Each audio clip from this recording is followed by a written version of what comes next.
Hi all, welcome to football arena. വരുന്ന 27-ാം തീയതിയാണ് ഇത്തവണത്തെ അണ്ടർ-20 വേൾഡ് കപ്പിന് തുടക്കമാവുന്നത്.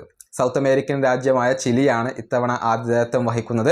കരുത്തരായ ബ്രസീലും അർജന്റീനയും ഒക്കെ യോഗ്യത കരസ്ഥമാക്കിയിട്ടുണ്ട്. വരുന്ന 29-ാം തീയതിയാണ് ബ്രസീൽ ആദ്യ മത്സരം കളിക്കുക. പുലർച്ചെ 4:30 നടക്കുന്ന മത്സരത്തിൽ മെക്സിക്കോയുടെ അണ്ടർ-20 ടീമാണ് ബ്രസീലിന്റെ എതിരാളികളായി കൊണ്ടുവരുന്നത്. ഈ മത്സരത്തിന് വേണ്ടിയുള്ള തയ്യാറെടുപ്പ് ബ്രസീലിന്റെ ടീം ഇപ്പോൾ ആരംഭിച്ചു കഴിഞ്ഞിട്ടുണ്ട്. അവർ ചിലിയിൽ ഇപ്പോൾ ലാൻഡ് ചെയ്തിട്ടുണ്ട്.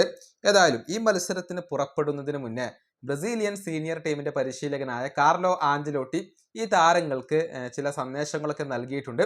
ഒരു വീഡിയോ സന്ദേശമാണ് നൽകിയിട്ടുള്ളത്.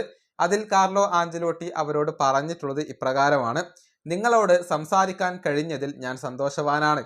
ഞാൻ നിങ്ങൾക്ക് എല്ലാവിധ വിജയാശംസകളും നേരുന്നു. വളരെ പ്രധാനപ്പെട്ട ഒരു ടൂർണമെന്റിൽ ലോകത്തെ ഏറ്റവും പ്രധാനപ്പെട്ട ഒരു ടീമിനെയാണ് നിങ്ങൾ പ്രതിനിധീകരിക്കുന്നത്. ഇതൊരു വലിയ ബഹുമതിയാണ്. അതോടൊപ്പം ഇതൊരു വലിയ ഉത്തരവാദിത്തം കൂടിയാണ്. നിങ്ങൾക്കിടയിലും പരിശീലക സംഘത്തിനിടയിലും പോസിറ്റീവായ ഒരു അന്തരീക്ഷം നിങ്ങൾ ഉണ്ടാക്കിയെടുക്കുക എന്നുള്ളത് വളരെ പ്രധാനപ്പെട്ട ഒരു കാര്യമാണ്. സ്വാർത്ഥത ഇല്ലാതെ നിങ്ങൾ കളിക്കണം.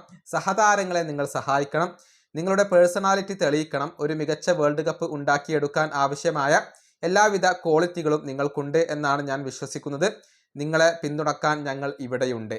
ഇതാണ് കാർലോ ആഞ്ചലോട്ടി താരങ്ങളോട് തൻ്റെ ആ ഒരു വീഡിയോ സന്ദേശത്തിൽ പറഞ്ഞിട്ടുള്ളത്. ഏതായാലും ചില പ്രധാനപ്പെട്ട താരങ്ങൾ ഇല്ലാതെയാണ് ബ്രസീലിൻ്റെ ടീം ഇത്തവണത്തെ വേൾഡ് കപ്പിന് വരുന്നത്. നമുക്കറിയാം, എൻട്രിക്കിന് വേണ്ടി അവർ ശ്രമിച്ചിരുന്നു, എസ്റ്റവായോ വില്ലന് വേണ്ടി അവർ ശ്രമിച്ചിരുന്നു. എന്നാൽ ഈ താരങ്ങളെയൊന്നും അവർക്ക് ലഭിച്ചിട്ടില്ല.